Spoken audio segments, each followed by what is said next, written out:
BRS MLA Harish రావుతో ఉన్న అవగాహన వల్లే మాజీ మంత్రి నిరంజన్ రెడ్డి అవినీతిపై సీఎం రేవంత్ రెడ్డి చర్యలు తీసుకోవడం లేదని తెలంగాణ జాగృతి అధ్యక్షురాలు కవిత ఆరోపించారు.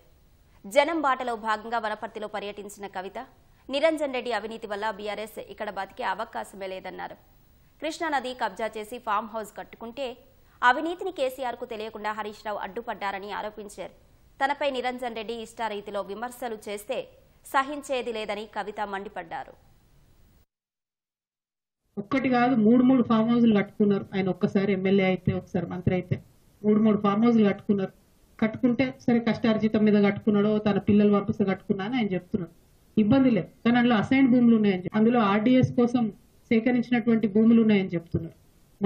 మొత్తం కృష్ణా నది కంప్లీట్ గా ఒక కాలువ అంతా మీ ఫామ్ హౌస్ లకి వెళ్ళిపోతుందని చెప్తున్నారు. దాని మీద మరి ఎందుకు ఇప్పుడు కాంగ్రెస్ గవర్నమెంట్ ఎంక్వైరీ చేస్తలేదు?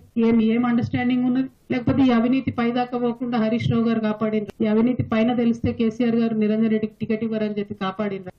ఇక్కడ ఏ ఒక్క చిన్న పిల్లగాని కదిలిచ్చినా కూడా గొల్లుమని చెప్పి ఆయన అవినీతి గురించి చెప్తా ఉన్నారు. ఘోరాతి ఘోరమైన అరాచకాలు జరిగినాయి ఇక్కడ. ఇట్లాంటి నాయకుల్ని ప్రజల మీద రుద్దడం ఎందుకు? ఉద్యమకారులను ఇబ్బంది పెట్టడం ఎందుకు? మీరు అక్కడ లోకల్ ఎంఆర్ఓ ఆఫీస్ కాలబెడితే కూడా చూసుకుంటూ ఉండిపోయారట. మరి అది ఒకవేళ నిజంగా కేసీఆర్ గారికి తెలిసి ఊరుకుంటే మాత్రం 100% అది తప్పు అవుతుంది, అది కరెక్ట్ కాదు. డెఫినెట్ గా ఈయన హరీష్ రావు గారు మనిషి కాబట్టే ఏమి చర్యలు ఈయన మీద కాంగ్రెస్ ప్రభుత్వం తీసుకుంటుందని నేను బలంగా నమ్ముతున్నాను. ఎన్ని మాట్లాడిందండి రేవంత్ రెడ్డి గారు ఇక్కడికి వచ్చినప్పుడు? ఒక్క విషయంలో ఎంక్వైరీ చేసిరా?